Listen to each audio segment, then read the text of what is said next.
Okay, round two. Name something that's not boring. A laundry? Ooh, a book club. Computer solitaire, huh? Ah, sorry, we were looking for Chumba Casino. That's right, ChumbaCasino.com has over 100 casino-style games. Join today and play for free for your chance to redeem some serious prizes. ChumbaCasino.com. No purchase necessary. Void where prohibited by law. 18 plus. Terms and conditions apply. See website for details. Hello, it is Ryan, and we could all use an extra bright spot in our day, couldn't we? Just to make up for things like sitting in traffic, doing the dishes, counting your steps, you know, all the mundane stuff. That is why I'm such a big fan of Chumba Casino. Chumba Casino has all your favorite social casino-style games that you can play for free anytime, anywhere with daily bonuses. That should brighten your day a little. Actually, a lot. So sign up now at ChumbaCasino.com. That's ChumbaCasino.com. No purchase necessary. VGW Group. Void where prohibited by law. See terms and conditions. 18 plus. Hello, it is Ryan, and I was on a flight the other day playing one of my favorite social spin slot games on ChumbaCasino.com. I looked over at the person sitting next to me, and you know what they were doing? They were also playing Chumba Casino. Coincidence? I think not. Everybody's loving having fun with it. Chumba Casino is home to hundreds of casino-style games that you can play for free anytime, anywhere, even at 30,000 feet. So sign up now at ChumbaCasino.com to claim your free welcome bonus. That's ChumbaCasino.com and live the Chumba life. No purchase necessary. VGW Group. Void where prohibited by law. See terms and conditions. 18 plus.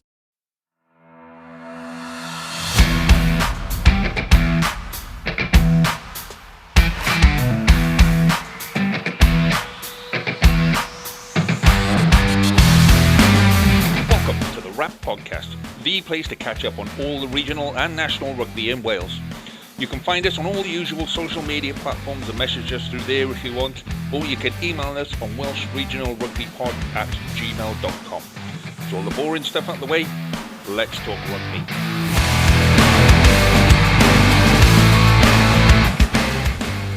Hello and welcome to this week's edition of the Wrap Podcast with me, Lee G. Joining me as always is Jamie and James. Good evening, gentlemen. How are we both? Good evening. Very well, thank you. Good. So Harley isn't with us this evening. Harley is over on the Cardiff podcast, Cardiff Central podcast. So they've got a guest on there that Harley really wanted to talk to. Really wanted to talk to. So he's ditched us and gone over to the Cardiff Central podcast. Bastard, if you ask me. Who do you reckon it was? Tom James? It must be Sam Warburton or someone like that. Somebody really important. Yeah, it's the skill. The skill. It's the so they're interviewing someone from the Cardiff Supporters Trust. So that'd be quite good for them. And we've got a very good guest for next week already lined up, which is lovely, but I'll tell you about that at the end. So before we crack on and do anything else, let's get some admin out of the way. Gentlemen, your drink of the week this week. James, what have you got, my friend? No alcohol tonight for me, mainly because I forgot to go and get some. But fear not, Morrison's will be raided tomorrow because I found out they sell Tiny Rebel in the depths of Bognor. So excellent. I will be picking up some Tiny Rebel from just a cup of tea. Cup of tea. Is it just a cup of tea, mate? Is it is it at least like a fancy cup of tea? Is it like an Earl Grey or something? Is it like No, it's Tetley tea with Cravendale milk. Good choice. Because that's a good choice. There we are. But it's in a fancy Thanos mug. So the mug makes up for it. Okay, we'll let you get away with that one. James, what have you got this week, mate? I don't know if you're going to let me get away with this because I'm going sober tonight as well. Only because I was out on Saturday night for the World Cup. We went out for a meal and some drinks. Me and the missus, we watched the World Cup final, and we got home later than expected. And I had an absolute skinful. And because of my age now, it's taken me longer to sort of, get over my hangover. So I'm on a Coke Zero tonight. you pair of fannies. Honestly. I can't drink tonight. I just don't fancy it. I do not fancy a drink tonight. I've had enough of it on the weekend, see, Yeah. Well, I only had one or two for the World Cup because I was all of my drugs from last week were slowly going out of the system, so I was okay. So I've got the last of my Little Goat Brewery beers this evening, which is a rich red Welsh ale called, I think it's called Sinkin or Sinkin. Is that one there? Me put that there. And I mean, I poured it, and it looks like a proper beer. Oh yes, Do you know what I mean? That. Yeah, that looks like something you used to get in the wool pack back in the 70s. Do you know what I mean? So James is looking that at looks that's escaped me, but that looks like something from Grand Slam. Like yes. Windsor Davis would be drinking that. Proper red ale. Yeah, proper ale. It doesn't actually. I'm trying to find the percentage. It's only 4%. So yeah, but in the same way as you can only have one or two tiny rebels of an evening because it's so sweet and sickly and all of that. I think that would last me about a good 6 or 7 hours to finish that this evening, boys. So yeah, it is there to be sipped. Cool. Right. I did have a news desk one for you, James, as well. I had don't bother me. Yeah, Don't bother. no, I was working on it, man. I was working on it. I'll save it for next. I've got to start recording them when they come to my head, and then I can just play them back. So, Jamie's news deck this week. What have you got, mate? Yeah, so I'll start with some Jamie Roberts news. So, Jamie Roberts has been appointed to the WRU board as one of 3 non-executive directors. So, Roberts will be joined by former Wales player and coach Amanda Bennett and financial and commercial expert Jennifer Mathias. Kat Reid and Henry Engelhardt are stepping down from the board, and Terry Cobner has been confirmed as the new WRU president to succeed Gerald Davis. When I first saw the news, I'm not going to lie, my first thought was it feels a bit jobs for the boys, this appointment, having Roberts on the board.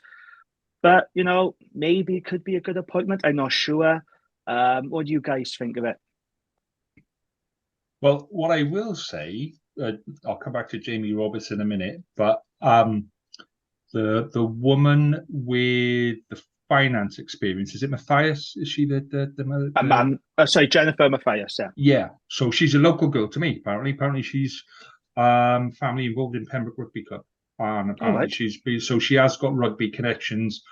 And all that kind of stuff. So I don't know where I haven't heard of her before, I'll be honest, but apparently locally very good reputation and all that kind of stuff from a business point of view, which is kind of where we were looking at it before and saying nobody's got a frigging clue about business. So yeah, Jamie Roberts, it does smack a little bit of where we were before, where you had to come through a certain route to get to the board and all of that. But he's an intelligent guy, thinks about the game well, and you do need a little bit of rugby experience in there to kind of balance things up. So it could be, the right kind of balance. I hope it is. He always comes across very well. I have invited him onto the pod. If anybody wants to find that tweet and keep liking it until he goes, okay, Christ, enough, boys. But yeah, I suppose it's the same as everything in it. You give them a chance and see what they do. So yeah. Yeah, it's just whether you feel he's got the right credentials to be on the board, isn't it? In terms of like having a commercial and business experience. I'm not sure whether he's fully qualified for this role, but like you said, he has got excellent rugby experience and. He knows the game in Wales, so maybe it could be a good appointment. I might be wrong, but that was just my initial reaction. I thought, bit jobs for the boys, but we'll see how he gets on. James, any thoughts? Nothing groundbreaking. Would be interesting. The problem is all the appointments right now are just speculation, and you can. Probably the only credible thing to say is that Jamie Roberts won his jobs for the boys. In that he's an ex-player, he's been pretty outspoken about the regions before. He has, he's made some comments which, it can be, is that a worrying thing? Maybe he might have mellowed. Who knows? But I think it's too early to say. Yeah, these are really good appointments. These are really bad appointments. because let's not forget when they announced this as well. Yeah. Was in the middle of a World Cup final. Yeah, it was. Yeah, Yeah, it was. It's just Right, before let's not kickoff, forget innit? Yeah. kicked off at 8, which kicked off at 8 p.m. Like their poor, social media officers tweeting this while watching the World Cup. Why have they announced it that late? Hmm. It's one to come back to. I think 6 months time when that board starts making decisions. I don't think it's one that I'm going to hang my hat on and say this is a really bad appointment. But what they did Okay. say, through all the controversy last year, they did say that they were going to try and bring a bit of variety with the board, with women and things like that. And from that box is ticked. They're definitely making the effort, put it that way. To bring Let's hope women Jamie Roberts is more diverse in his views than he was his play style. Because otherwise, it's not happening. Yeah, that's an fair point. I like that one. Tidy. What else have we got, Jay? Oh, the Eddie Jones shit show has finally come to an end. So Eddie Jones has resigned as Australia head coach just 9 months into a 5-year deal. Jones met with Rugby Australia bosses on the weekend, and they've amicably agreed to his departure. He has been linked, of course, to move to Japan. There was reports that even before the World Cup started, he had a Zoom meeting, a job interview with the Japanese Rugby Union about that position. But he's insisting that he hasn't been approached by Japan and he's not had any job offers. It's hilarious, though, isn't it, this whole thing? I mean, this was the guy, by the way, who told reporters, I really take umbrage that people are questioning my commitment to coaching Australia. To doubt my commitment in the job is a bit red hot, So he denied it. He got very angry, very defensive, very prickly when the suggestions and the reports started coming out about him leaving Australia, going to Japan. And it turns out that's exactly what he's going to do. What are your thoughts on the whole saga, Lee? I mean, Australian rugby making Welsh rugby look competent, isn't it? Yeah, I mean, I think there's a bigger picture going on, in all honesty, that we'll probably get to on a different day. But in the way world rugby is and what have you, in fact, in the way world sport is, it's an entertainment industry now, and rugby isn't entertaining, and we're not presenting it as entertainment. Even for those of us that do find, that 60 minutes of scrums, there are people that find that entertaining, and there are people that will be really getting on board with that. So I just think the sport as a whole has got an image problem, and in Australia, it's really, really taken a hammering because rugby league has gone right. Let's see how many people we can kill in the next 5 years. Let's remove the whole head thing. That's not an issue. Whack, go on, crack on, because people are going to go watch it because of the violence.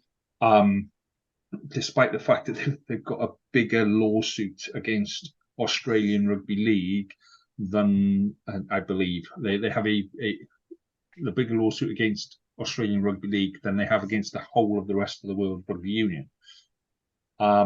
So then you've got cricket, which it's a hot country and they play a lot of cricket, and cricket in that part of the world at the minute with the IPL and all that kind of stuff is big business, and it's been presented as big business, and they've moved it, they've evolved it, they've gone, this is, and then you've got Australian rules, which is just absolutely, again, let's have a fight for 30 minutes or so, and then somebody chuck a ball in, we'll do something with that, and then we'll have another fight, Yeah. And it's appealing to the Australian nation, and rugby there isn't the interest in it. And one way or another, I don't know, they got to do something. And I think Eddie Jones is suffering from years and years of decline in Australian. Don't get me wrong, I've got no sympathy for the guy. I think he's a knob, but they've got a terminal decline in the game in Australia, and if we're not careful, that could spread. Genuinely, it could. Yeah, it could. I mean, what I would say, I think Rugby Australia mind got some responsibility to take here, because I didn't think they should ever go rid of Dave Rennie. Yes, I know they were struggling, but they were starting to turn a corner, and they were nowhere near as bad under Dave Rennie than they were under Eddie Jones. They panicked. They brought Eddie Jones in with huge fanfare. Now they're out to the World Cup at the pool stage. Rugby union is way down the pecking order of other sports in Australia. You've got rugby league, you've got Aussie rules, you've got cricket, you've got soccer. And I think this is going to set Australian rugby back a long way, I do. They fucked up royally here. I mean, the shit that Jones... I thought he played the Australian rugby bosses like a fiddle. The absolute bollocks he was come out with. Like he told the Sydney Morning Herald, right? He said, I gave it a run. Hopefully I'll be the catalyst for change. Sometimes you have to eat shit for others to eat caviar further down the track. I mean, the guy is full of shit, isn't he? He is full of shit. I mean, I rate him as a coach, but he played Australian rugby like an absolute fiddle. As soon as Japan came calling, that was it. And I just think that's really, really shitty of him to do. But like I said, Australian rugby will pay the price for panicking and sacking a good coach in Dave Rennie for Eddie Jones. They took a gamble and it didn't pay off. What do you make of it, James? The whole Eddie Jones shit show. I think Rugby Australia come out of this looking worse than Eddie Jones. I genuinely Possibly, do. Yeah. Because I think whoever was in the role, I think if Dave Rennie was still in the role, they'd still be in this situation. And the way Rugby Australia have handled the whole saga from 2019 World Cup, essentially, you could probably argue it goes back a bit further, but from 2019 World Cup to now has just been a steady decline. Let's not forget they had the whole Israel Folau thing hanging over them. They've had money problems. They've had Super Rugby teams have been decline. They're not forces they once were. And then you go and you rehire Jones, who, like you said, I think he is a good coach and track record proves it. Yeah. And then you facilitate. I'm not to jump ahead a bit, but I was thinking today, who are Rugby Australia going to get in, right, as that new head coach? Because A, who wants to touch that? B, are you brave enough to do that? Who's got the balls? And there's only two people who I think will go for that job. Now, one of them is Andy Friend, ex-Connacht boss. Yeah, that's a good shout. He's been linked to the job for a while. And the other one, no one has thought of, but I found out today, the new Leicester boss, Dan Keller, I believe his name is, has a clause in his contract. He can leave Leicester at any time to go and coach Australia. His name's been mentioned. It was mentioned in the Sydney Morning Herald as a possible contender. Yeah. You know who I'd like to see? Go on, finish it. Go on. No, Dave Flanagan. It's better than that. It's the Honey Badger. I don't think he'd be a great coach, but the after-match commentary would be absolutely fucking top-notch. Where is he gone, by the way? Not to go on a tangent because it will go on for too long, but he was one of my favourite. He's the support Western Force, right, in Australia.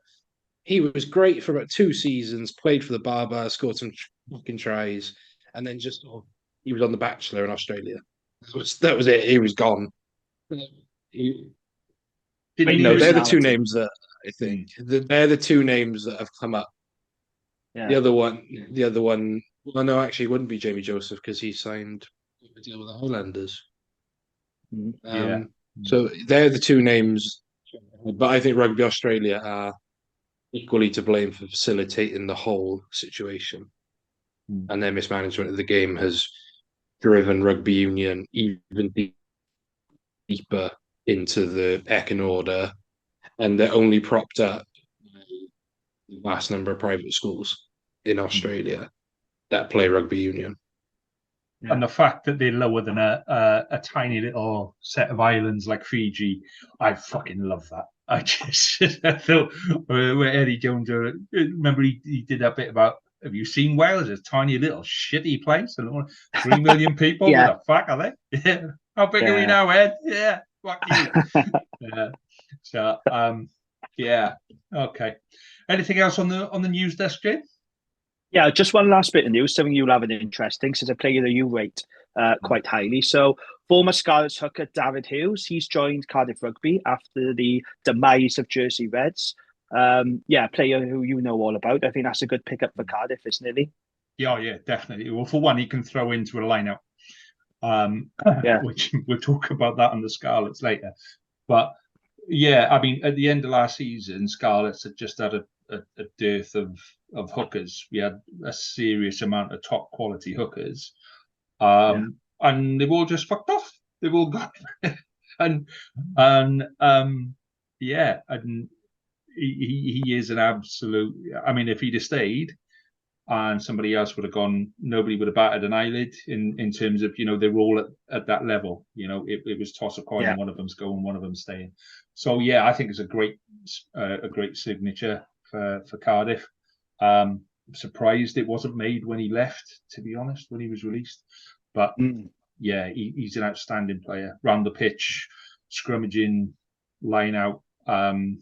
He's just a rock solid player, and he'll give everything every game. That's the bit that I like him. You can see the passion in his eyes, and he's everywhere, and he'll give absolutely everything. So yeah, for me, that's a great signing for Cardiff. Yeah, good pickup. Okay, that's all the news I have for tonight. Okay, so I've remembered what the song was. So I know it's too late now. Don't say it. It's too late. No, it was Who Let the Dogs Out. Who's on the news desk? Jimmy. Who's on the news desk? Jimmy. Right, when you do the edit, can you edit that bit out, please? Edit that fucking thing out. No way. Oh, so doing work today, Lee. They get me worse. I know. Right. Nice. Okay, back to serious stuff. World Cup final on the weekend. What did you make here? Did you enjoy it? Did you enjoy it as a spectacle? What did we think? I did. I enjoyed it. Yeah, I saw a lot of complaints from dinosaur journalists like Stephen Jones and other people on Twitter say dull game, boring spectacle. Not what the World Cup final should be about. I thought it was gripping. I could not take my eyes off it, and just because it's a low scoring game doesn't mean it's a boring game by any means. I thought it was a really interesting game, and I think the first thing to say is congratulations to South Africa. That's a record 4th Rugby World Cup. Fair play to them. They are some team. But I thought that New Zealand fucked it. I have to be honest. I thought they had a number of opportunities that they didn't take. I do feel for Sam Cane, because that's going to stay with him now for the rest of his career, being the guy sent off for the Rugby World Cup final. I thought it was the right decision, personally. I thought Sia Khaleesi could have even seen red as well. I've seen a lot of people saying that could be red, so I thought maybe, that could have gone the other way. And, you look at Mwanga's missed conversion, and then you go back to Jordie Barrett. There was that long-range penalty in the 73rd minute. They kick those goals. It's a different result there, isn't there? And I did feel for the All Blacks, because I thought they were far more creative in attack than South Africa, but South Africa do what they do very well, don't they? And full credit to them. Yeah, I thought it was a good game. I enjoyed it. James, what about you, mate? Really, really good final. So I was back home for this one. I watched it with my old man, who's probably quite a casual viewer, is the best way to describe. He's not the biggest fan of rugby, and he really enjoyed the final. He commented on how well New Zealand were able to manage that game with 14 men. And I think it was Hugh Griffin of Pirate Pod said on Twitter, losing a back row is the easiest place to lose someone if you're going to get red carded, because you're not position reliant like a scrummager or a line out jumper, nor are you a big defensive leader like a centre or out wide like a winger. So New Zealand managed that really, and they clearly trained for it as well, training with 14 men. I think Wayne Barnes got the big calls spot on. I thought, yeah, definitely a red card for Sam Kane. I'd say Wayne Barnes got the big calls, the bunker, or the big call spot on. Sam Kane's was definitely red. I thought Lisi's was good enough mitigation for a yellow. And Frizzell's, again, was a yellow card by the letter of the law. I don't think Frizzell's done a lot in his life, which I don't agree with at all. And I think he's a despicable human, but he didn't mean to do that to Bongyum Nambi. But enough of the negatives. Fair play, South Africa. They Dion Furion for 77 minutes, who was absolutely outstanding. Wagga Smith came on brilliant. I just can't speak highly of them enough, and I hate this talk of anti-rugby, and they don't, they're not playing winning rugby or good rugby. That's bollocks, old dinosaur shit. Right? The right way to play rugby is the rugby that gets you the win. That is the bottom line, and they played that to perfection on the weekend. So for me, I think this comes back to like the marketing of the game and all of that kind of stuff, because South African defence was absolutely immense. You look at how much, 65th, 70th, 75th minute, and they're still flying off that line like it's the first minute, and you can see that there's an aggression in the, and they kind of killed that ball wherever they could and stopped New Zealand playing. And I think that's where they've done really, really well. I said in the autumn internationals that South Africa were winning games based on their defence, and that's I think they won that World Cup based on their defence. Because their attack isn't particularly creative, it's not particularly exciting, straight running and offloading. It's their defence that's stopping people from doing their stuff. So that's sometimes that needs to be celebrated. And that's the bit that I don't think, World Rugby is getting on top of. They're not producing the videos with the good legal hits. They're not producing those. They're not marketing that game and going, do you know what? Here, bang, this is intense. You've got a 19.5 stone guy this side and a 19.5 stone guy this side, and bang, this is like two rhinoceroses hitting each other, So I think they're missing a trick on that, because it wasn't a particularly fantastic game. It wasn't an amazing game, but it was interesting. It was, it was edgy as heat stuff, and it was, there's a mistake, what's happening? Somebody's made a mistake, and you were just waiting for that one mistake, and something could have gone over, or, it was that kind of game. So, but the bit I liked about that game was after the game, Colosi went over to S4C and spoke to S4C, which I think was really good. And Mike Phillips is standing there going like, "Holy fuck, he's going to come to talk. He's talking to us." And then Oxenich was interviewed as well after, and he's by far my favourite South African player, because he just, everything revolves around cake. But all of this stuff about your diets and your conditioning and all of this sort of stuff, and some people revolve around the gym, and he revolves around the bakery. And he was asked on South African TV, what cake was he going to have? What cake was he going to have to celebrate? He said, "Well, I saw a rather nice cheesecake back at the hotel this morning just after we finished breakfast. Thought I'd save that till later." And his whole world revolves around cake. He's lining himself up for the World Cup final, but he can still remember what cake he saw just after breakfast in the morning. That's the kind of player that I can get along with. He's my kind of player. So, that's where I saw the World Cup final. I tell you what, though, I love Sia Khaleesi.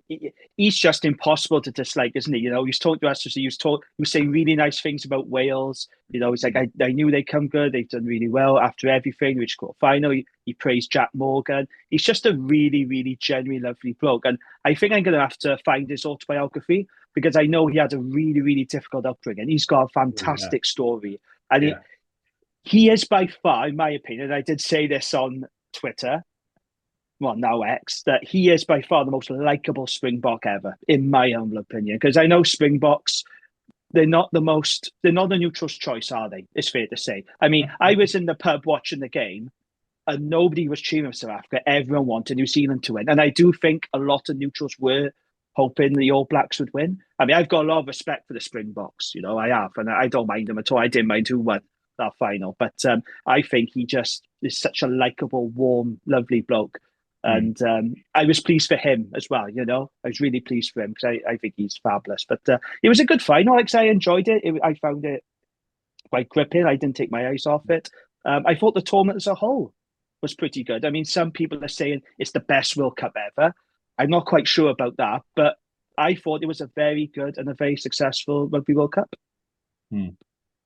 So where's the next one? The next one's in Australia. Yeah, I thought it was. Yeah, next one's in Australia. So it's going to be an awful World Cup. The It's last one was kickoff awful. times, Let's be isn't it? fucking real.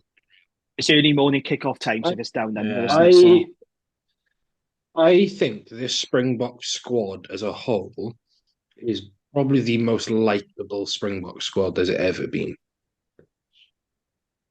I can't think of anyone in that squad who I might not like them on the field. no. I think fair play. I actually really like this bloke. Like Ebenezer Beth, don't like him on the field. He's because he's that good. He's the last of the great enforcers. Off the field, nicest bloke go in apparently. Pollard seems great. Manny Libbuck did a little interview with Lauren Jenkins on Scrum 5, the Rugby Awards last year. Last night. He seems like a cracking bloke. So I think everyone in that squad, apart from Cobus Reinach, who has a face I'd like to punch, is really likable. And my second thing is Ospreys now have 2 former players who've won World Cups. 2. First being Marvin Ory. Right. And Ricky January, who back in 07 was our other one. Ricky January. Across Europe. But no, on a serious level, I thought the winners. I said this in the chat. I wanted New Zealand to win because I thought it would be a great benchmark for New Zealand for when Razor comes in, going from where they were and losing the series to Ireland. They lost to Argentina a couple of times to go in. Yeah, we've won the World Cup again, but equally South Africa winning it. Just you equally lift the trophy, puts a smile on your face, and you can't be kind enough for the bloke and everyone involved really, apart from Rassie. Can go fuck himself. Well, I interviewed Rito Sungwani from the Stormers a couple of weeks ago, which is on the Scarlets pod, and he speaks very similarly to a lot of the guys from the Springboks setup, and because it's all about we're all as one, we all work together and all of that kind of stuff. So I don't think it's just the national team. I think it goes down the pyramids, and I think people are genuinely appreciative of the opportunity to play the game on the world stage, and they're there and they're kind of like, I'm gonna love it. I'm just, no matter how we do it, I'm gonna love it, and I think that runs through coaches, club sides, everything. So it's a mentality more than it is a game out there. So as we're on the World Cup final, I will total up our final scores. Okay. So we said we were going to invite the winner on. So in third place in our league, it's just our league, all right, is someone called Precariat, who's 5,353. Second place, Morgan D, 5,491. And in top place is Sid Dumpelode, who had 5,521. So, yeah, now the problem I've got there is Carwin started the league, so I don't know if we can contact these people. I don't know if we can do anything, but we'll try and find a way of getting them on the pod and hopefully, Sid Dumpelode can come and give us a few kind of bits of advice on how to run a fantasy league. Because I finished on Saturday night, so we got to the final whistle, and I was in 45th place. I was like, that was shit. And then I put the phone down. I picked the phone up about an hour later. I was in 47th. And then I picked it up on Sunday and I'm in 50th. I'm like, fucking stop. Enough. And nobody's done anything. So, but yeah, there's thank you for everyone. I think it was over 100 odd people in our league. So yeah, it was good stuff. Good. Yeah, and enjoyable. So we'll very briefly mention some other international rugby. Wales played the Barbarians on Saturday, but the cool people will be down at Parker Scarlet watching Scarlets and Cardiff. So if you want to go to watch Wales Barbarians, fine, crack on. But the cool people, the interesting people, the people that care about proper rugby will be down at the park, and it'll be fucking howling a gale. Can I just say, I could not give less of a fuck about the Wales Barbars game. I have got zero interest in it. I hate this game for the fact it screwed over our 4 regions. It's devalued the Welsh derby. Yes, Nigel Walker admitted it was an error, but that's no good now. Our teams, our 4 regions, should not be competing with their governing body. The whole thing is a farce. They'll market it to death now, the WRU, because they'll say, this is the last chance for you to see the halfpenny in a Wales shirt. And, this is your opportunity to see Alan Wynne-Jones again. And, they'll really hammer home that narrative. But I think it's absolutely cynical, this game. I think it's a waste of time. I won't be watching any of it. I'll be at Rodney Parade watching Newport County versus Oldham in the FA Cup. I don't even want to watch Munster Dragons, to be perfectly honest with you. I might even switch off from rugby altogether, but I am not going to bother watching it. And no, I've just got zero interest in it whatsoever. I mean, if you all go in, I hope you all have a nice time. I'm sure, there'll be lots of families there and, people on the jolly and they enjoy it. It's a good, entertaining game. But no, not for me. I really don't like this game and the consequences of this game as well. Sorry. So talking about games that Jamie doesn't like, Dragons versus Cardiff. We're not doing that first, are we? I thought we were going to start with Ospreys first. No, we're going to do it in reverse order. So, Dragons versus Cardiff. No, we've not got a Cardiff representative on here, Jane. So you can accuse them of all sorts of stuff.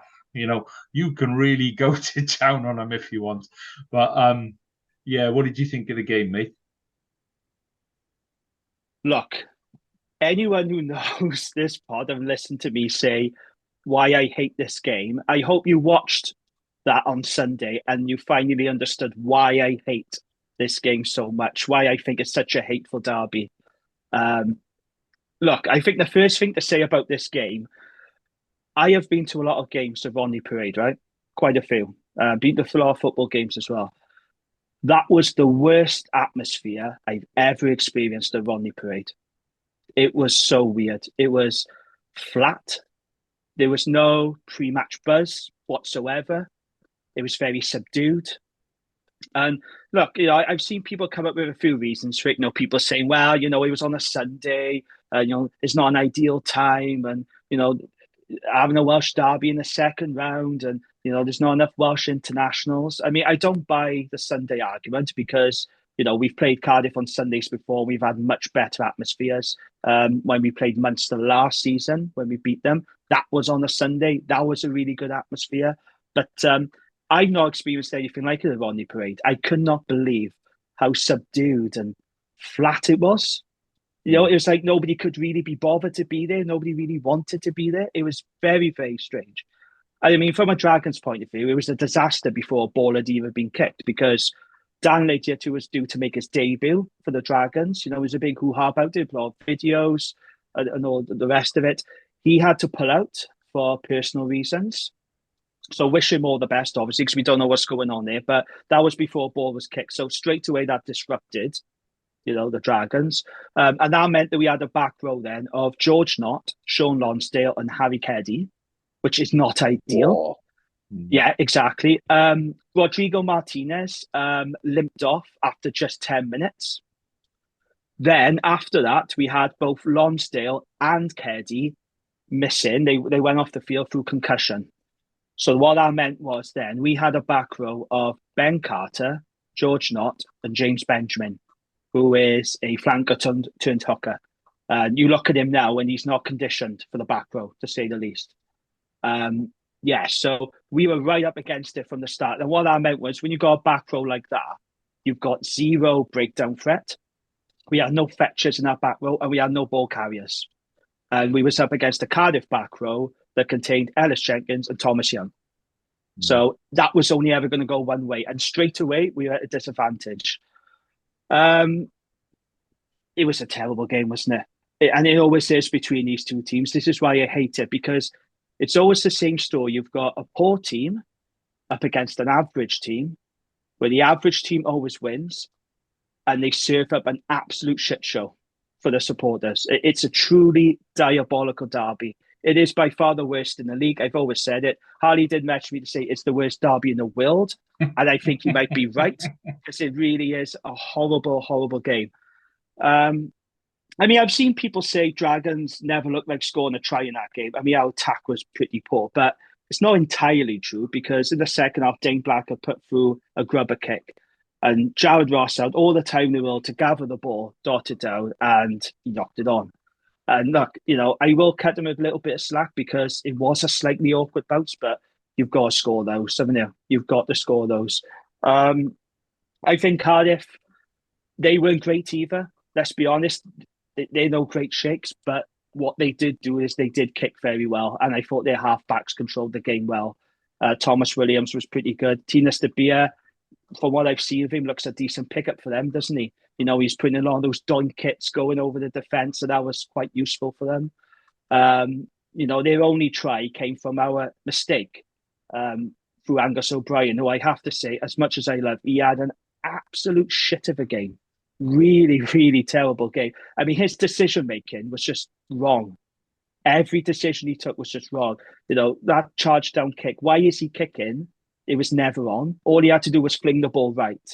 Throw it to the right side, and then we probably would have gone over. But he kicks the ball, gets charged out. Mason Grady runs off and scores. Look, Cardiff deserved their win, but it was just really, really weird. It was a horrible game, horrible atmosphere. I never want to experience a game like that again. It was just really, really weird. I've got nothing positive to say about it at all. But I'll say one positive. I'll give one positive. I thought Bradley Roberts did incredibly well. Really well. He was the one player I thought who really stood up for the Dragons. His set piece work was really good. His ball carrying was good. Apparently, he was our top tackler as well. I thought he put in a lot of work. I thought, to be fair, James Benjamin and Ben Carter worked hard in the back row. All things considered, they were out of position, but I thought they worked incredibly hard. But yet again, this was another missed opportunity by Dragons. And, Chris Kerwin is saying it's 16 losses against them in a row, but BBC and everyone else is saying 70, whether it's 16 or 17. It's embarrassing, isn't it? And it's a mind block. It's a definite mind block, because even after the game, Di Flanagan said, we seem to put pressure on ourselves against Cardiff, and listen to the negativity of this run and how many we've lost. We need to turn up full of optimism, but the mindset is hard to shift until we win. So he's basically admitted it now. He's been saying what I've always said about this game with Cardiff and Dragons. It is a mind block and a mindset that they just can't seem to get over. And yeah, it was a grim afternoon, to be honest. It was a poor performance, grim afternoon. It was just fucking grim, wasn't it, for everyone concerned? Horrible. Did you watch it? What do you lads make as neutrals watching this game? What did you think of it? Do you think that was a good advert for regional rugby? No, there's no good advert for regional rugby. We're shit, Jamie.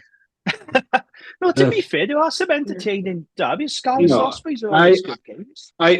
So I watched this game on a coach back to London, right, and I was really frustrated by the Dragons. That was the best way to describe it. From watching it on the telly, and just frustrating. And I hadn't looked at the stats until today, and the one that gets me is set plays, right? Because we mentioned Bradley Roberts. His darts are probably the best they've been, consistently.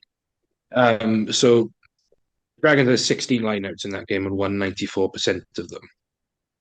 Okay, you won 83% of your scrums, which doesn't seem like a lot, but when you look at Cardiff, who won 57% of their scrums and only 75% of their lineouts, that's a platform you have to build on, right? And but unfortunately, they just couldn't do it, and I think it just comes back to I looked at that Dragons pack on Saturday, and there is no dynamic carrier apart from Bradley Roberts.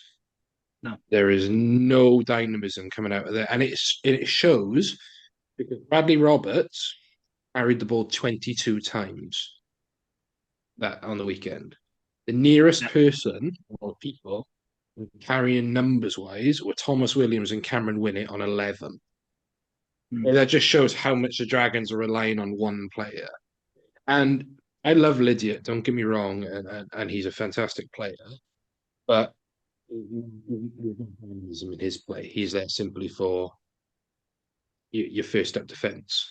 That's where your Ollie Griffiths needs to be firing all cylinders 8 because he's a dynamic ball carrier. He does throw over the ball, and then behind the ball, then Ian Blacker didn't have a good game. I thought he really struggled in that number one. Roger Williams came on and changed the game for Dragons. I thought, he was good. Yeah, what 6 he beats 5-6 defenders in 20 minutes. Will Reed came on, looked all right. Added a bit of spark. You're clearly crying out for Hewitt Rio Dyer to get back in there, even if it's to competently chase kicks, like he does with Gatland. Yeah. And you go on to Cardiff then, and Harley and any other Cardiff fans, because that is a side that should be scoring tries, man. They're just not. And, they never look like scoring either. Tina Stabia was great off the boot. Cardiff kicked, 41 times on the weekend? It's a lot. They were good. Most of the time, they were good. Halaholo's starting to get back into fitness. Grady, is still really raw. As well. Thomas Williams, 9. Then you go into that pack, and Cardiff suffer from ball carriers and not enough strong set piece gurus, essentially. Rhys Gare can come on and carry the ball, turn the ball over all he wants. He can't scrum. Liam Belcher is not a scrummaging hooker. He's clearly not a throwing in one either, but he's not a scrummaging hooker. Cardiff have to sort that set piece out. And it was such a frustrating game to watch. It was horrible. It really was. What did you think of it, Lee? Did you watch this game? Did you have the misfortune of watching this? I was going to say I really enjoyed it because I cancelled my. No, I did. I cancelled my my Viaplay thing at the end of last season, so I didn't watch it. So yeah, I was listening to it on the radio and pottering around the house and getting jobs done.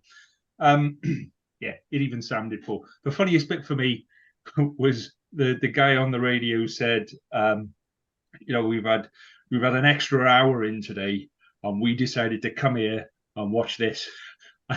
And I don't think he meant to be sarcastic or anything, but that's definitely how I came across. I got an extra hour today.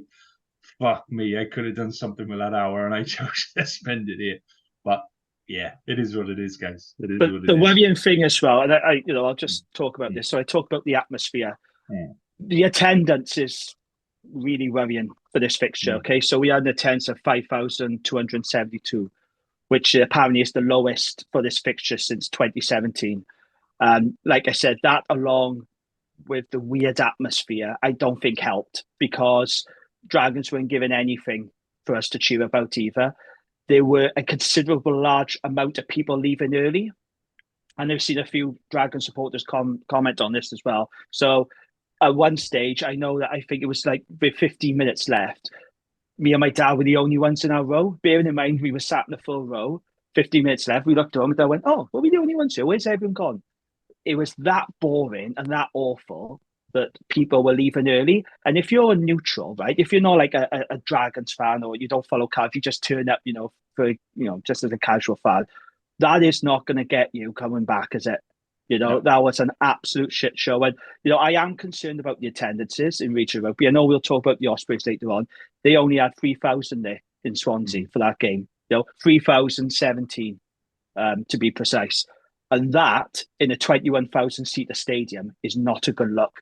No. Now, I just thought it was a really somber weekend I did for regional rugby, and I am concerned about the attendances. But, I do want to give credit to Cam Winnett, mind, because he's a very talented young fullback. And Angus O'Brien was determined to pepper him with these high balls. And every single time, he gathered it comfortably. He never looked flustered. And for a young kid, I know there's been a lot of talk about him being a Welsh international. I definitely think he could be a future Welsh international. I was very impressed with Cam Winnett. But going back to what James said, this was a game where Dragons really needed the likes of Ollie Griffiths, Aaron Wainwright, Tane Basham, and Cardiff rushed back their internationals. We saw him bringing Domachowski, Williams, and that frustrated me a little bit. So whose decision was it then not to bring in the likes of, Tane Basham, Elliot D? Because we could have played them. Is that Dave Flanagan's decision? Or is that decision made by the WRU? But it just seems strange to me that Cardiff will have to rush their internationals back, and Dragons didn't do that. When we needed those players. But this was a very forgettable derby. It was a grim day, weird atmosphere, strange. Not a good game. That's all I've got to say about it, really. But yeah. Okay, so let's move on and talk about the attendance at the Ospreys. I mean, the good thing with that attendance, James, is you literally could have gone around and said hello to every single person in the stadium, mate. You could have made some nice friends on Saturday. Day. We're all from Chabanos. I knew half of them. How empty does it feel? Yeah, no, you. Right. In all defence of the crowd there, for 3,000 odd, they didn't sound like 3,000. Especially, I'm in the middle of the East Stand. The ultras, whatever you want to call them. The ultras. They're a loud bunch, all right. But in all seriousness, it didn't feel like 3,000 in terms of, when they were cheering or jeering, whatever you want to say. It didn't feel like that. It just looked it, and I could see it from the moment I got to the stadium at like 11 a.m. to go have breakfast. You could just tell that this wasn't going to be a highly attended game. And actually, for all the Ospreys fans on Facebook, who are a strange bunch, were calling them fans out and saying, you say you're all talk, no trousers, basically, to say the WIU are killing the game, all that shit. You don't turn up because it's 1 o'clock and it's on scrum 5 and it's a bit cushy for you. You don't leave your house. And the Ospreys put on so much for the kids. They try and do, they put you would have seen the cardboard they got out for just 201st down off them onto the celebration around Tipperary as well. They do put an effort in, and Dragons do the same as well. They put a load of stuff for the kids on. Scarlets do. Cardiff probably, talk about in a circle, talk about how they used to be amazing. But to have only 3,000 there is soul splintering. That's the best way I could describe it. And, it is starting to see the hardcore ones not coming back. That's my concern, though. Yeah. The bit I don't understand with this, was there were hundreds of comments about playing a game away. So this week's game that we'll preview in a minute is away in London and all that kind of stuff. And how am I going to get there? And how am I going to do this? And all this kind of stuff.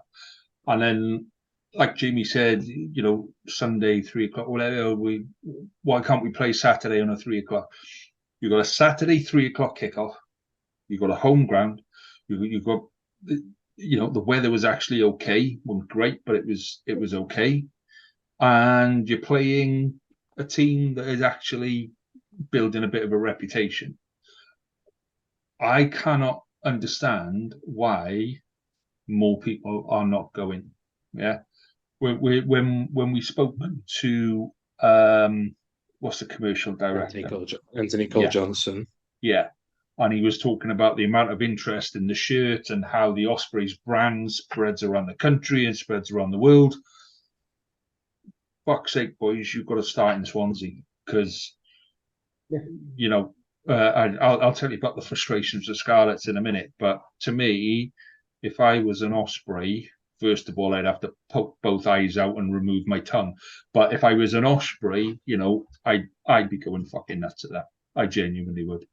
And for me, the worst bit is then the stuff that there's no good excuse for a fan at the minute to say, you know, all right, you could say cost of living crisis. I don't want to part with the money for a season ticket. Okay, that's fine. I'm not ever going to berate someone for not being able to afford, you know, which is a kid's game, you know, hobby. We've got the cheapest season ticket. Okay, you've got all right. The Liberty or the Swansea.com stadium is not ideal. We know this, and people keep pointing out the fact that we have 3,000 in a 21,000 seater stadium. Like it's something new to us. Like we don't look around at the empty fucking seats every week and go, "Oh my god, what the fuck we just got here." Yeah, we know it's not good. You know, it's not the right place for us, right? We know this, and we're just as frustrated. We're just as frustrated with bureaucracy and St. Helens happening and not happening, and still being rumored to happen. And you know, we know this, and there's no answer to it. Right? There's no answer to it than to plea to say, "You've got to come out. You've got to come watch the boys." You know, and Ospreys are doing stuff. Just opened a store in shopping centre in Swansea. Well, part of the Rugby Heaven store is now entirely Ospreys dedicated. There's the Macron store in Swansea and Neath. And I got my first chance to look at the Macron stuff on the weekend, right? And you know, and I won't lie, I've been named in the past. There's some good stuff in there. Okay. The jerseys look good. You know, you know, some of the advertising they're doing, you know, local indie wrestling shows, right? That's never, you know, I can't remember that being done before. You know, it reminds me of when Cardiff did that flash mob back in like 2013 or whatever with Robin Copeland. You know, stuff that, you know, they got the fantastic Ospreys in the community do fantastic work, right? Yet people just will not get off their ass and come watch. And it's so fucking frustrating. It's not like they're going to watch Neath or Swansea or Aberavon either, or Bridgend, right? Because their numbers aren't. They just want TV watching experience of, oh, brilliant. 1 o'clock, 3 o'clock kickoff on a Saturday. I'm in the house. Let's get on. You know, rather than being in the stadium, supporting the team. And then you get onto the rugby side of it. You know, are we moving on to the rugby? Yeah. Go on. Yeah, tell us about the game, mate. Tell us about the game. There's a lot been we're really, really in this game. In that Zebra should have won and all this. I don't think so. I think Ospreys got, which we're notorious for doing, 2 soft tries. Okay, we're 12-0 down after 8 minutes or whatever it is. Then we go and start controlling the game. We score 2 lovely tries. And I want to talk about that first try. What a try. And if that was a Harlequin scoring that try, or a Leinster or Stormer scoring that try, there'd be a lot more said about it. I shared it on my socials. I said it was a beautiful try. And a lot of people did, and it was a lovely try. And Max Nagy does really well to keep that in. He does, yeah. You know, he gives it off to Tipperick, who, you know, at 34 still he's just so quick.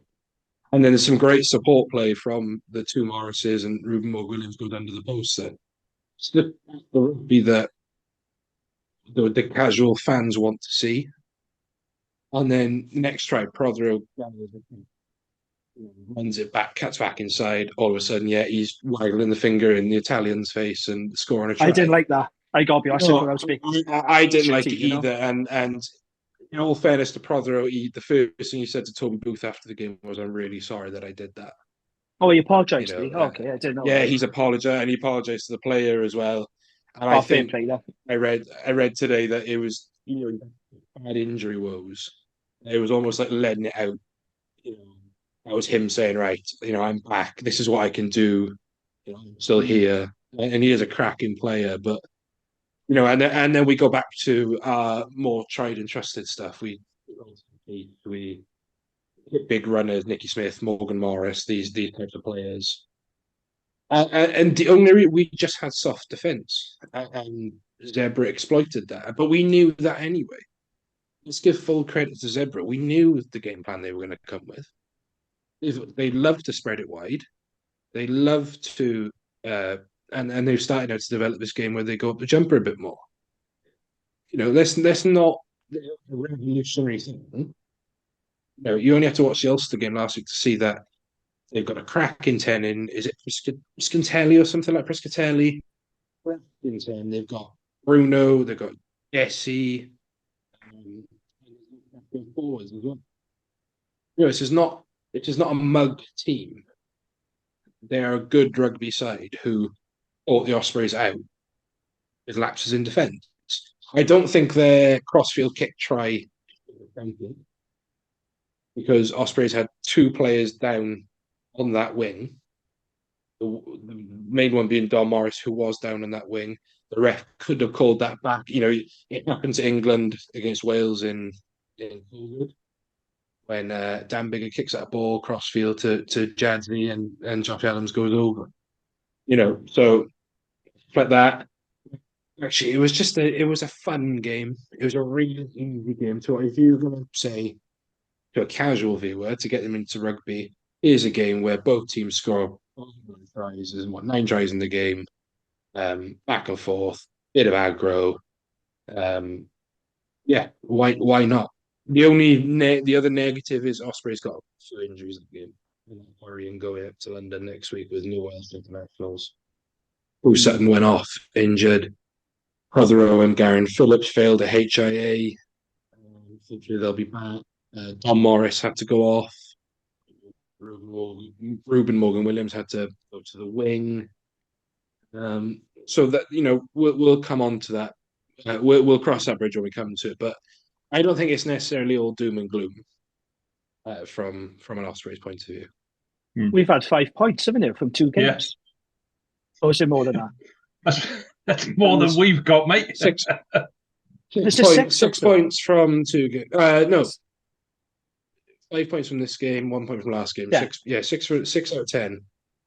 So that's a good return, isn't it? Because you had to go to Connacht away. That's not bad at all, really. And I said last week that Zebra are a banana skin team for us. We never play well against Zebra. Yeah. And actually, the Glasgow result, who had all the Scottish internationals back, went to Connacht and had the exact same result as us, which I think set our result at Connacht well in how we played in that second half. So sorry to cut you off there, Jim. That's just 2 points. No, I was just about to say how good was Justin Tipperick. I mean, he really did deserve that player of the match. And I actually think, I don't know if you agree with this or not, I think if he wasn't playing, I think Zebra would have won because he was absolutely everywhere, Tipperick. He was always in the right place at the right time. I thought he was brilliant. You've got him all season, haven't you? And that's the good thing, Yeah. He looks like he's enjoying rugby. Yeah, that's such a refreshing thing to see because knowing Tips and knowing how hard he works as a player, he works so hard. He's in great nick and all this. He just looks like he's having fun. Like he's you could say he's literally letting his hair down. How long is it now? Bloody hell! It's really long, isn't it? Josh Gardner on the he's been growing this since he got injured for the Lions. I'm of the opinion his wife has left him and he's just putting on a brave face, but this is his only outlet. I reckon he's lost. He looks like he's enjoying his rugby. I reckon he's lost a dare, right? Mates to do a dare. No, he's lost. Bloke ever. he's lost a deal or he's lost a bet or something, and he's not allowed to cut his hair until he gets like a hat trick or something. Do you know what I mean? Or he's slotted a drop goal. There's some kind of clause in the mates agreement that's really going to tuck him up. That's why he's not allowed to retire, because he's got to try and find a way of having a drop goal or a He's not allowed to retire because we'll cease to exist if he does live. It was a good game, though, wasn't it? Like, I don't know what you thought of it. I thought it was really entertaining. But just a quick word on Zebra, and I've said this on the pod, I've said it on the Dragons pod. They're going to win a couple of games this year, Zebra. Yeah. If they could sort out their defence, if they could cut the errors, they are going to win a couple of games. And Dragons want to be very careful because the way the fixture list is, right? Because Zebra look dangerous. And you could easily argue that they could be 2 from 2 now, because they should have beaten Ulster and they could have beaten the Ospreys. And it's good for the league, isn't it, in fairness? Yeah. But as a Dragons fan, I am concerned. But it was an entertaining enough game, though, Lee, wasn't it? It was. And I was definitely torn between, there were parts in that game where Zebra ahead, and I was like, this is good. I'm enjoying watching the Ospreys lose. That's the Turk in you, Alice. Yeah. Turk's coming up now. But then there was a little bit of me going like, shit, what are they going to do to us? Or maybe they could, maybe the Ospreys, maybe I might encourage a bit of the Ospreys there. So, yeah, as a neutral watching the game, it was a good game to watch. And this goes back to what I was saying before about how we market the game, how we, even our commentators are still, even the most excitable commentators that we've got there are still quite, oh yeah, that was a good try and all that kind of stuff. And Williams. But you just want to get into you. So Tabs, that does your ground and all of that. He does your stuff.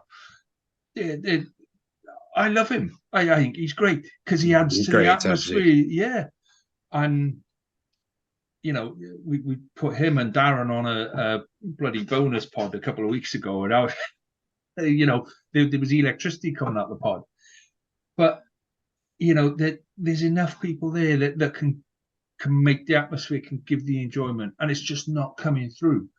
And I don't think that's an Ospreys thing. I think that's a Welsh rugby thing. I think it's bigger. I think it's probably a Wales thing. And I'll tell you why in a minute when we talk about the Scarlets.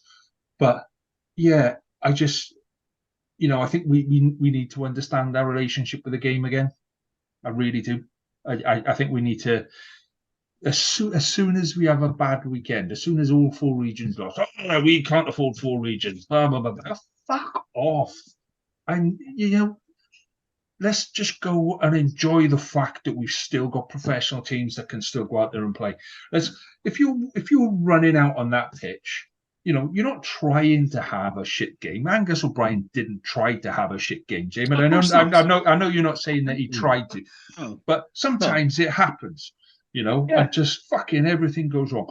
When that happens, if you're running out onto that pitch, you want to hear that crowd behind you. You want to know that whatever happens, there's 10,000 people standing behind you that are going to still think you're the dog's bollocks when you walk off that pitch. And that's the bit that we're missing, and we're missing that in every club, in every region. And the WIU get it 2 or 3 times a year at the Millennium Stadium, where everyone's bollocks and there's hen nights and stag nights and all of this kind of bollocks. No fuckers watching that game. They're all just pissed and they're out there having thinking they're having a laugh. We've lost our relationship with the game, and Swansea is seeing that. Just as a city, Swansea is seeing that more than anywhere else. I think if you took that game, when you put that game, Carwyn was always a fan of put it in the knoll. I think if you put it in the knoll and you've got 3,000 people in the knoll, it sounds better. I think if you put it in the knoll, you get an extra 1,000 people in there. You put it in Bridgend, you get an extra 5,000 people in there. Do you know what I mean?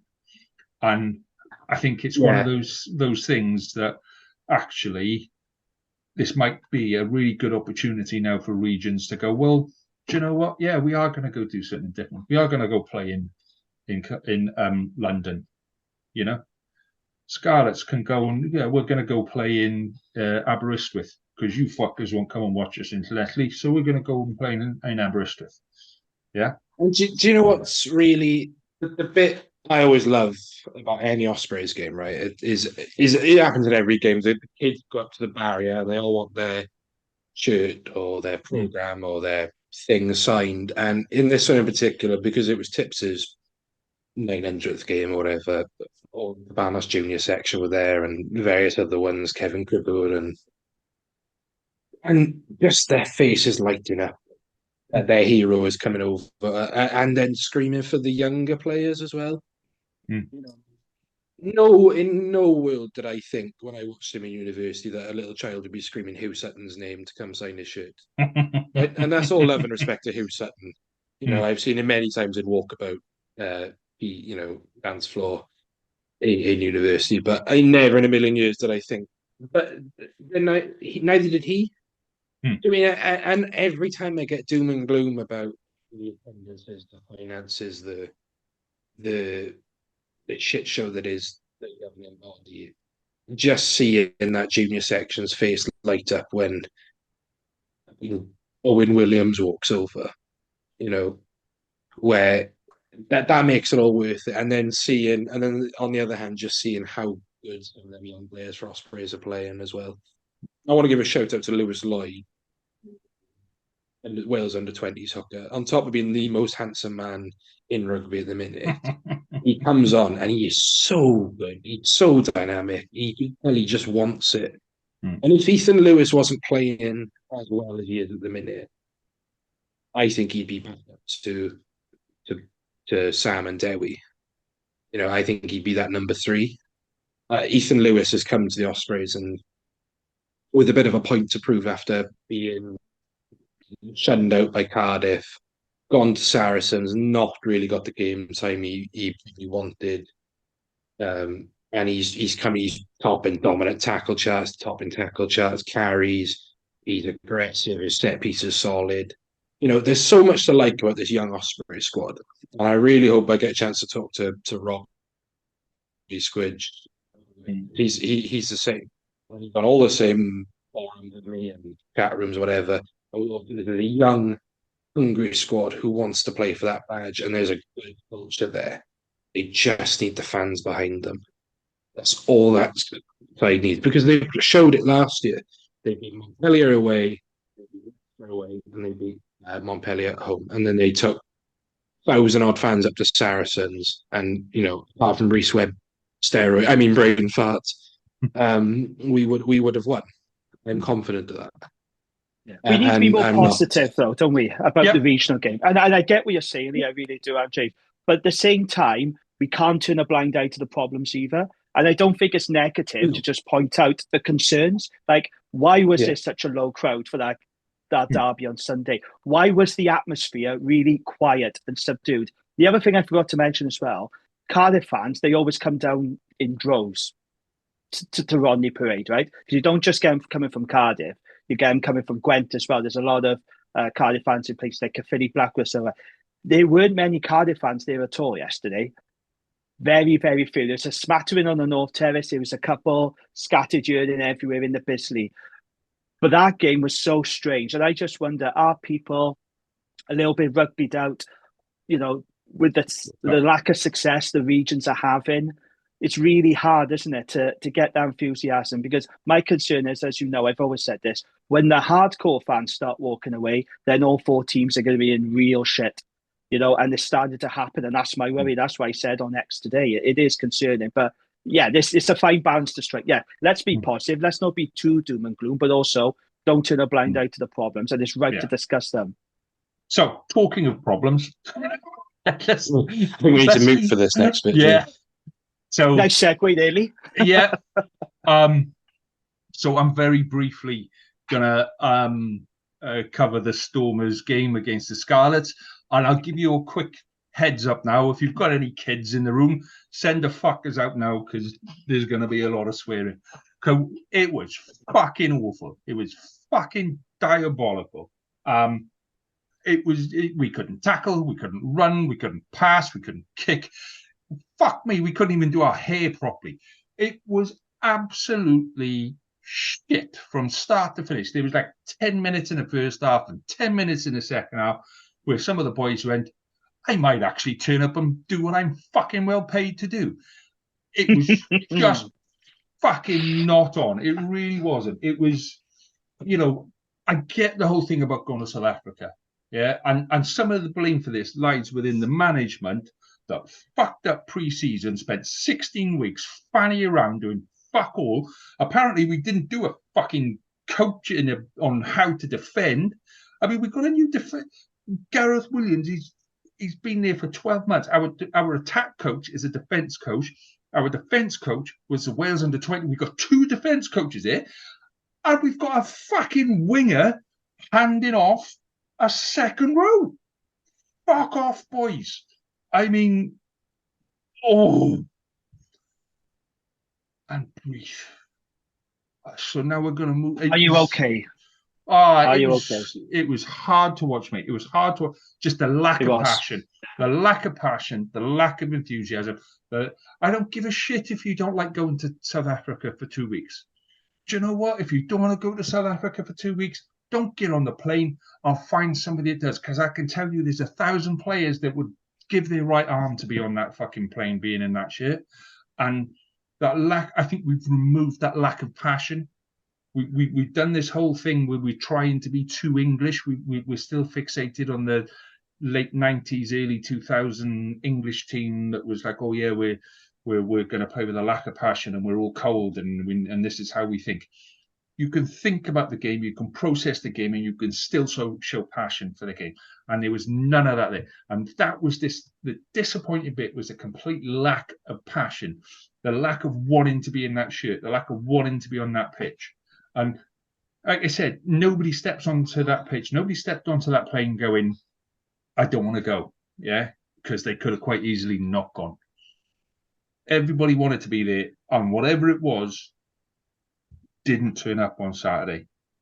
And the annoying bit was that pitch was absolutely lovely. I could have just sat there and looked at it's beautiful, isn't it? You'd have just sat there and gone, give me an easel and some paint.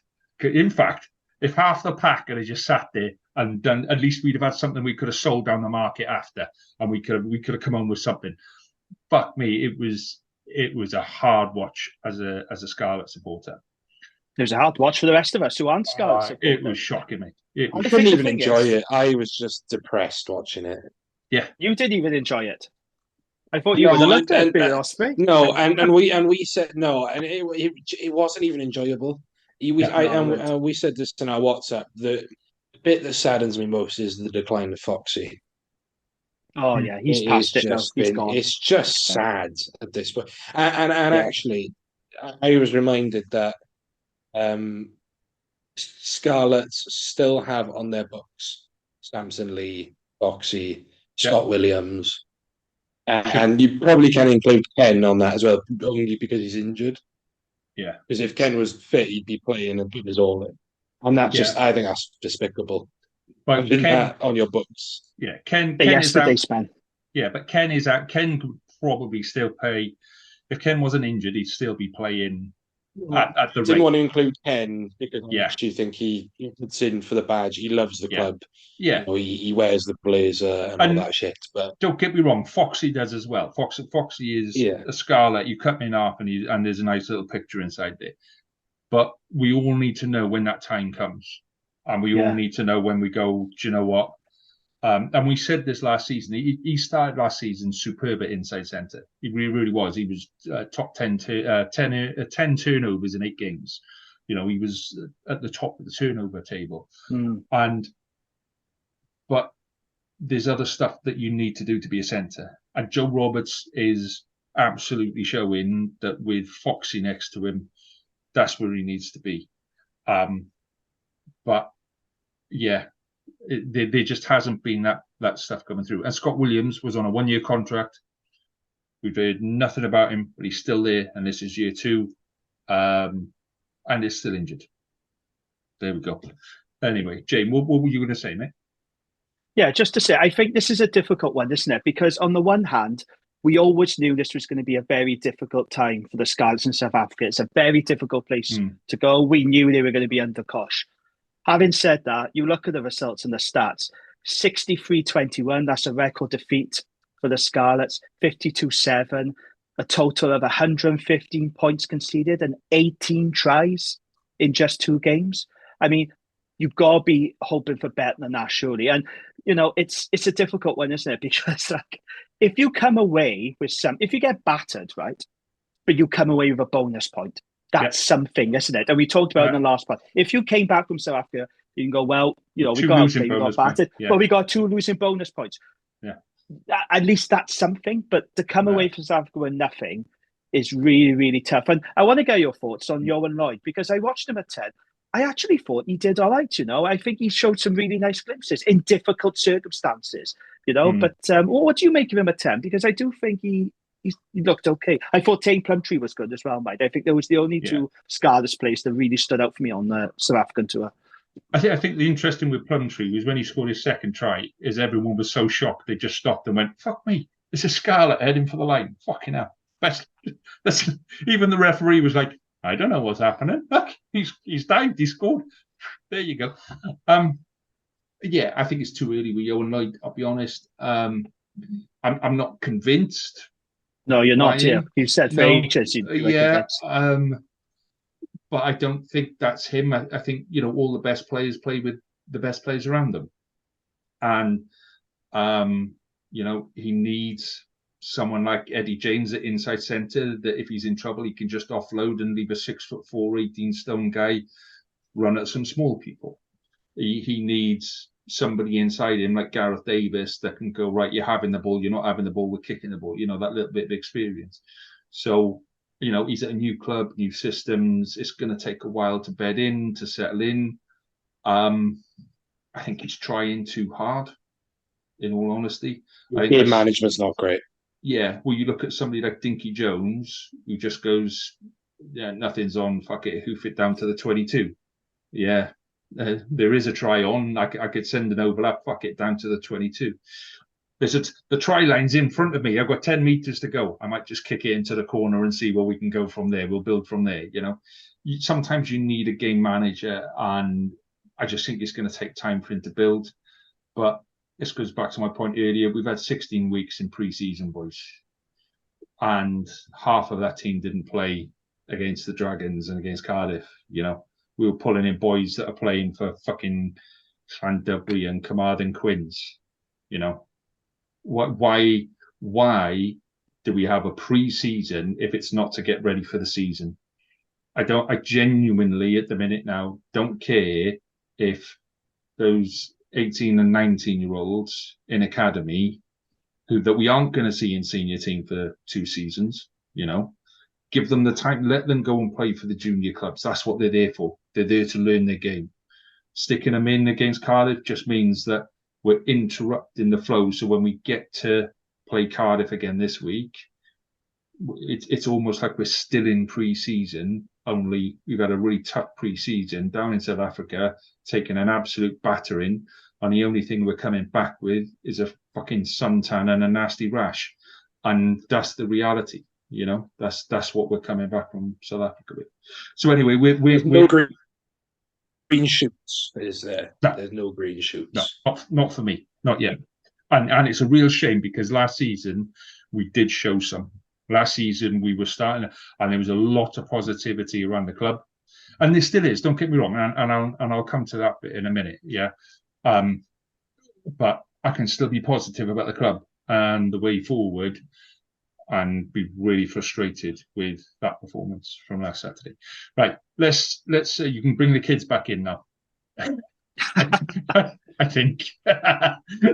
So let's have a look at this weekend. So Friday night game of controversy. Ospreys playing the Sharks, the Hollywood Sharks, in the Stoop. Or if you read some of the stuff, some of the press releases that have gone out now, the London Ospreys playing the Hollywood Sharks. Yes. URC official. Yeah, this is a weird one. That's like, where's my foot gone? The child has written the press release. Yeah.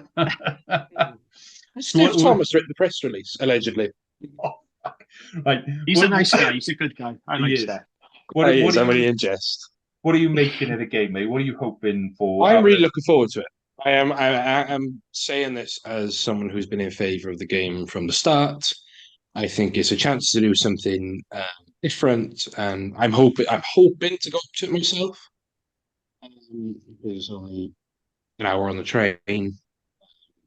Get up there, it'll be something different. I've never been up there before, and the stark reality is there will be more at the Stoop next week than there was at the Swansea.com this weekend.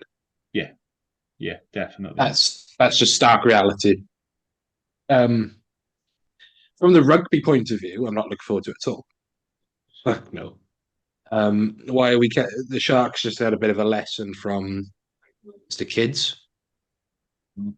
They did not play well at all, and you can only hope that they don't play well next time. But Sharks seem to be a team we never really turn up against. Like I said earlier, the injury woes going into Friday. We've not got Nicky Smith, who was a bit of a safety blanket on the weekend in terms of set piece. Yeah. It's for a rugby point of view, it's going to be a bit grim. I think we're going to get a lesson learned. But it'll be an event. As an event, it'll be an event, and people are going to talk about it, and that's the main thing. And I think I'll talk more about it on the Ospreys on Wednesday, and after I, hopefully get an invite to something tomorrow. But it'll be an event that people talk about, and we can turn around at the end of the season and people on Twitter or X or on Facebook will say, "You did that." I said, "Yeah, but at least we tried something." Yeah, that's at least we went out and did it. What have you done? For years now, we get, we played games in Bridgend, we played games in St Helens, we played games in Neath, right? I can't think of a time where, and this would upset people, Cardiff going to play in Ponty, Dragons going to play, I can't think where Dragons would go play. We played Caerphilly. No, well, can't play Keys. You can't play there. They have played in Caerphilly, right? All right, they played in Caerphilly and Scarlets. Yeah, no. Yeah. Wrexham once, weren't it? You played in Wrexham. They did play when there wasn't an RGC region, and officially the RGC was part of Scarlets. Yeah, I get your point, James. The team has done it. Yeah, we are often laughed at for doing it, but no other team does it. And it's going to be a spectacle. It's going to be something. We're going to get taunts. The boys are going to have a good night out in Richmond afterwards. Right. So, Jamie, give us a quick overview of Munster and Dragons. Yeah. So, Munster away. When do you guys think the last time the Dragons won out in Munster? So they've only beaten Munster once in Munster. When do you think that was? 2005. TV invented. So it was the very first season of regional rugby. That was the last time the Dragons won out in Munster. And I'm concerned that we're going to get absolutely battered because we're missing 7 of our Welsh internationals. But there is some good news. So Tane Basham, reading the Argus today, so he could be returning for us, which would be a bit of a boost given our injuries in the back row. Ollie Griffiths should be okay for this game after his shoulder injury. We might be getting George Young back as well. He's a really good young flanker. Yeah, so we'll see how that goes. It's hard to know what our team is going to look like because I don't know what's happening with Rodrigo Martinez because he went off after 10 minutes. We know that Lonsdale and Harrison Keddy went off with concussion. And we know how really strict Di Flanagan is with players who have concussion because Kai Evans could have actually played against Cardiff on Sunday. Regulation said he could have played, but Di Flanagan's like, no, you're not playing. So, and that's to be admired, in fairness. But I'm worried about this game. I'm really worried about it. And I'm worried about the Dragon season as a whole. So, I'll just give you a quick rundown of the fixtures. So we got Munster next. After that, we got Leinster at home. We got the Ospreys at home. Then we got the South African tour. We got to go to the Sharks. We got to go to the Lions. I'm really worried that we could be going on one of those long losing streaks that we've seen from the Dragons. I'm concerned. I'm really, really concerned. Now, some people might say, well, come on, Jamie, it's only 2 games into the season. But I'm genuinely worried. I am genuinely worried because we spunked 2 games that we should have won. We should have beaten Edinburgh. We should have beaten Cardiff. Those were 2 winnable games. And I just think, well, if you can't win those games, when are you going to win? You've got to win those games. And we talked about, Dragons having 4 of the first 5 games at home. They don't win those. I don't know where the Dragons are going. And I'm finding it very difficult right now. Even just after 2 games, I've already reached that point where I don't know where the next win is coming from. And this weekend, I'm afraid it's going to be an absolute smoke. And I'm quite concerned about it. See, Scarlets did that last year. Scarlets had 5 of the first 7 games at home or something stupid like that. Lost every single. Well, we drew 1 and then lost the rest, and we were close in a couple. We should have won a couple of those games, and then it went just shit for a while, and then it came back at the end of the season. So, yeah, I feel your pain, Jane. I feel your pain. So you'll beat the Ospreys. You'll turn up for that game. Well, yeah, that's the most winnable game, I would say, out of that run I just mentioned. But that's no guarantees. I'm quite concerned. I am about this season. I really, really am. No, I am. Everyone enjoys beating the Ospreys, mate. You'll enjoy that. James I'm not saying anything. I can't really argue with it, to be honest. We are a really dislikable team at times. Well, let me tell you about dislikable. So, Scarlets Cardiff on Saturday. So there's all these issues about like the Wales game and all of this. So we set out as a Scarlets pod a couple of weeks ago. We spoke to Ed Jenks and all that kind of stuff, and he was telling us about the atmosphere inside Nice is where he coaches now. So, there's an effort to make an atmosphere. There's music, there's drums, there's people singing inside the stage. So we all right. Do you know what? Let's try and bring a little bit of that back to the park. Let's get some guys with the drums and the trumpets, and let's build an atmosphere inside there. Let's get people singing. We said that we were going to use our podcast as choir practice, so somebody could come on and Scarlets, let's fucking do some of that, yeah. And I put this out on Twitter and on Facebook and all of that kind of stuff. And I've said, right, okay, I want somebody with a drum, I want somebody with a trumpet. Let's get some music in there for Saturday. Let's really make this an event. I don't give a shit if the Scarlets say yes or no. We're going to try and get people in there. We're going to try and have a bit of fun, and we're going to try and do something. Yeah. So the messages I've had back is we make enough noise in the stadium, and it is bollocks we do. I've fucking been in there where there's a fucking packet of fags dropped on the north stands, and I could fucking hear it on the south. There's enough noise in there, mate. Bollocks there is. And, you could have a crowd singing for 80 minutes and then stick a drum on them as well, and it would just go absolutely mental. So that was one of them. We make enough noise as it is, and please don't. And then no explanation. Just please don't. Fuck off. I've had a tits full of a lot of them going, why would we need that? Why would we do that? Do you know what? We had criticism, and I can't say where it's come from, but we got criticised this week as a pod for saying stuff about the Scarlets. Yeah.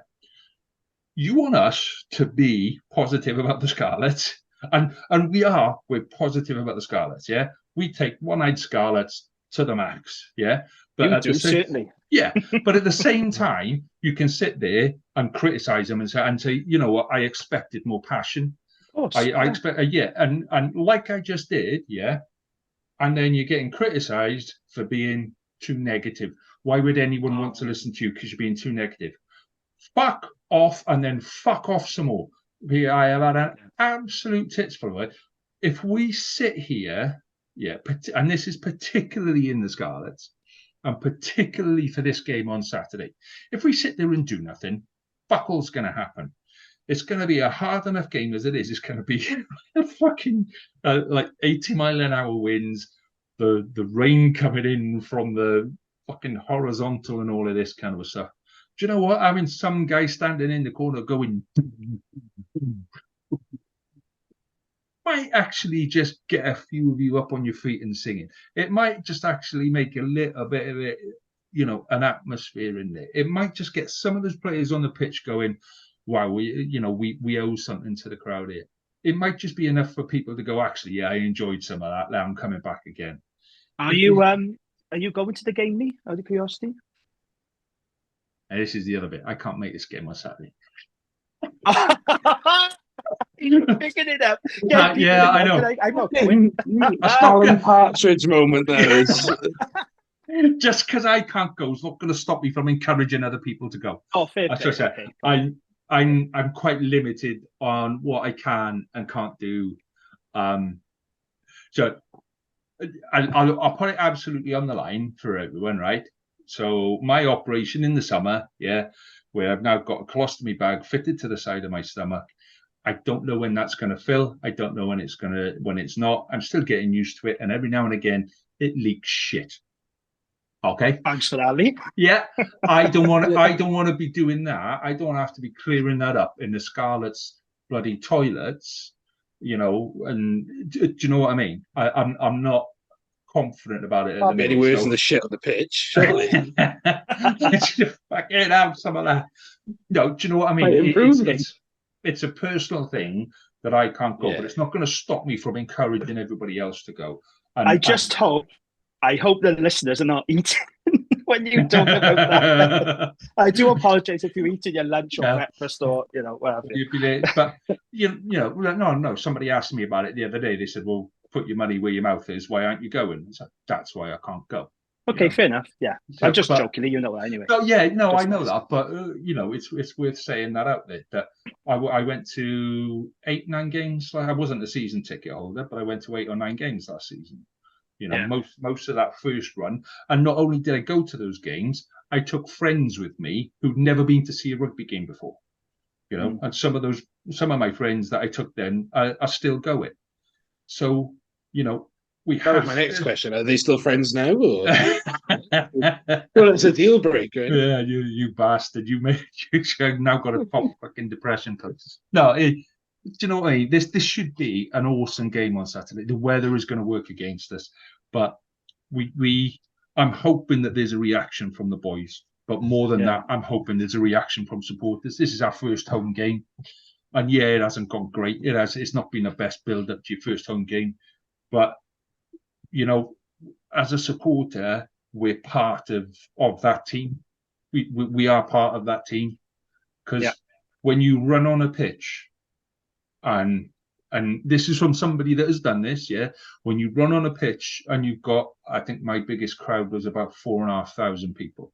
4,500 people sounds massive when you're running on the pitch. There's a crackle, you can feel any electricity, and if you're running out and it's quiet and you're like, fucking hell, these boys are going for me, and then you hear this and it gets you and it hits you right in the stomach, and you go, right, this is it, we're in now. And every single person that sits there and goes, oh, don't make a noise, no, put the drum away, don't, you're helping the opposition. We got to get there, we got to scream, we got to shout, we got to make that noise, we got to make that such an intimidating place to come. But actually people don't want to come. This is our ground. This is where we live. This is where we play. And if you don't want to come, that's fine, because I've got another 500 mates that'll come and take that seat, and we're going to scream to the Scarlets. And that's what should have happened at Rodney Parade. Yeah. But that did not happen whatsoever. And it fed into Cardiff, I think. I played into that because it was a lack of intimidation whatsoever. It was like a library. And that's where we need to improve what we do That's why I'm mellowing towards the Ospreys. We spoke to the commercial director. I think what the Ospreys are doing is quite good. What the Ospreys are not doing is they're not telling the people that want to help them to shut up. They're saying, you want to help us? Great, come on, let's work together. Yeah. And that's what we're not getting further west. Anyway, right, let's do some predictions before time runs out. So Harley has very kindly put his predictions in already, because he's a good boy like that, and he didn't want us making them up for him. So let's do Ospreys Sharks first. So Harley has got Ospreys by 1 on that. Mm. James, Spice. yeah, he's got Ospreys by 1. What are you making of that one? Sharks by 13. Sharks by 13. Okay. I can't see. Maybe I'll mellow by Wednesday when I know potentially about the injury. I think if Garen Phillips is definitely it, so we have Garen, Reece Henry. So Reece Henry's not basically having to flip flop between tight and loose head again. If we have Tom Bota and Ben Warren, and then Garen Phillips, Reece Henry, you're still going I'll to be get shafted by 13. more sympathetic. But you're still going to get shafted by 13. Right, Jamie, what do you reckon, mate? I'm going to go Sharks by 8, purely because Ospreys lacking those Welsh internationals because that's a silly game. And I think the Sharks would be too powerful for him, especially up front. So I'll go Sharks by 8. Okay, fair enough. I'm going to go... See, I think it'll be a lot closer than we think. When I spoke to Rito from the Stormers, the defensive coach of the Stormers, he said, if you're going to play a South African side, play them in their first week of their tour, because their first week of their tour, they don't travel early. They're all a little bit kind of dazed and all that kind of stuff, and they never really hit the straps until the second and third week, and by the fourth week they all want to go home. So if you're going to play them in the first week or the fourth week. So I'm actually going to go Sharks by 5. I think it'll actually be quite quick, quite close, and I would not be at all surprised to see Ospreys actually nick that one on there. So Munster against Dragons. Harley has gone Munster by 28. I can't argue with that, in fairness. Yeah, I won't argue with that. So, James, what's your prediction for Munster and Dragons, mate? 19. It is just, I think. Look, I feel your pain, Jane. We went out there last year. We lost 58-3. Yeah. It's a fucking horrible place. But it's not in, you're right in saying it's not in the main stadium. No, it's just been played in Cork. Musgrave Park in Cork. Mm. Oh, yeah. So, maybe that'll give you a chance. I don't know. You have no chance. You have no chance. It's going to be. That's where they played the Springboks, and that's where they beat the Springboks. So, yeah. Not make any difference whatsoever. It was played in Cork or Limerick. And then what are you saying? No, Munster by however 19. I said 19. Yeah, Jamie, what about you, mate? Well, look, as I said, I think this has the potential to be very ugly, and they desperately need the likes of Bash Lonnie Griffiths back. Look, if we get battered, but we take a losing bonus point or try bonus point, I'll be happy with that. I'm gonna go for Munster by 22, but it could be more than that. I think you're in for a rough day. Genuinely do. And so I've gone Munster by 35, just because. Yeah, 35. It could be that. Yeah, it could be. We're getting fucked over, so I need to share some of that around. That's fine. Okay, Cardiff and Scarlets to finish off then. So Harley has gone Cardiff by 8. James, your call on this one. Yeah, hell, this is depressing, isn't it? As I said earlier, the one matchup I'm looking forward to is, versus Wainwright. That's a battle for the ages. No, I'm Ainsley. I'm going to go Scarlets by 3. I think that they're hurt and they're a wounded animal.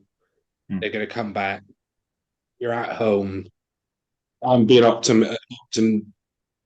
being an optimist and saying that you're going to have some fans come out and deck the park or whatever you're calling it, the Depression Dome. And you are going to get that support, and I think it's just going to nudge you over. Because I think you'll have that. I think even though Scarlett's haven't been great, I think you'll have that edge over Cardiff in the set piece. Okay, Jamie.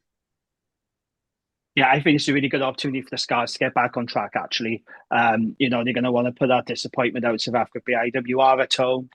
This is not a good Cardiff team. I know Cardiff fans are cock-a-hooping on top of the world because they beat Dragons yet again. So what? No one gives a fuck. You're still average, Cardiff fans, you are. They've got it all to come, Cardiff, mind.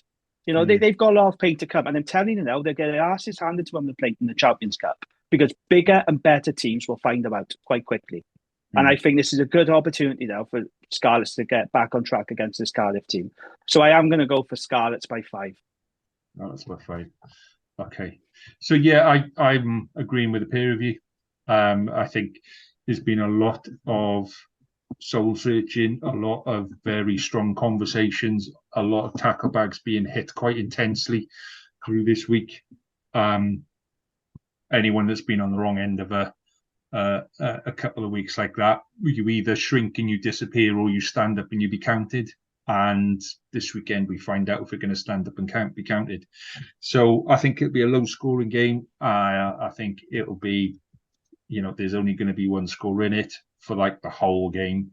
But I'm going to go Scarlets by 3, and it'll probably be 12-9 with kicks, and that'll be it. But it could be 3-0 with a dodgy penalty on 80 minutes. I still want the drum going. As long as I get a drum in the stadium at some point this year, just to piss off the miserable bastards. Scarlets, I'm there. I'm right there. That's your news desk for next week sorted, Jay. Lovely stuff. Right. I think that's it, gents. I think we are done for the night. Only a little bit shorter than last week. I know. We said we were going a long one. Yeah. Right. Okay. So we are going to call it a day there, and we shall come back to it all again next week. Hopefully Harley will be there, and I can rip the piss out of him for a decent Scarlets win. I'm looking forward to that already. Right. You hope. In hope. Right. Thank you very much for tonight, gents. It's been a pleasure. I wish you well for the week. Enjoy your rugby. I'll see you next weekend. All the best. Take care. Bye now. Thank you.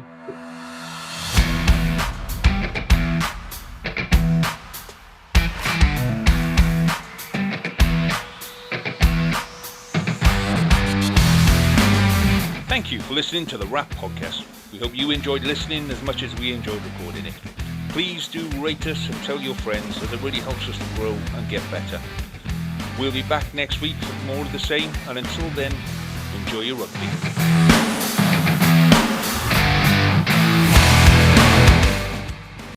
Sports Social Podcast Network. With the Lucky Land Slots, you can get lucky just about anywhere. This is your captain speaking. We've got clear runway and the weather's fine, but we're just going to circle up here a while and get lucky. No, nothing like that. It's just these cash prizes add up quick. So I suggest you sit back, keep your tray table upright, and start getting lucky. Play for free at LuckyLandSlots.com. Are you feeling lucky? No purchase necessary. Void where prohibited by law. 18+ terms and conditions apply. See website for details.